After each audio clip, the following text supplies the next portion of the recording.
ஒரு 1000 கோடி சூரியன், சரியா? 1000 கோடி சூரியன், ஒரு சூரிய பிரகாசத்தையே நம்மளால தாழ முடியல. 1000 கோடி சூரியனை பிடிச்சு அதை அப்படியே உருக்கி அதை ஒரு வேல் மாதிரி ஒரு அச்சு பண்ணி அதுல ஊத்தி வார்த்து எடுத்தா எப்படி தக தக தகன்னு மின்னுமோ அப்படி மின்னியது அந்த வேல். அந்த வேலை அப்படியே தூக்கி முருகன் கையில சிவபெருமான் கொடுக்கல. அதை யார் கையில தெரியுமா கொடுத்தாரு? அம்பாள் கையில கொடுத்தார். கொடுத்து என்ன தெரியுமா சொன்னாரு? இந்த வேலை சக்தி வேலாக நீ முருகனிடத்துல கொடு அப்படின்னு அவர் சொல்ல, அம்பாள் வாங்கி அந்த வேல்ல தன்னுடைய சக்தியை அவள் சேர்க்கிறா. சேர்த்த பிறகு அந்த வேலை முருகப்பெருமானுக்கு அம்பாள் தான் கொடுக்கிறார். அப்ப அந்த வேல்ல என்ன ஆற்றல் இல்லைன்னு நினைக்கிறீங்க? எல்லா ஆற்றல்களும் அந்த வேலுக்கு இருக்கிறது.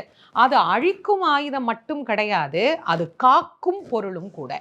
ஒரு ஆயுதம் அழிக்கதானே செய்யும், அது எப்படி காக்கும் அப்படின்னு நாம நினைக்கலாம்.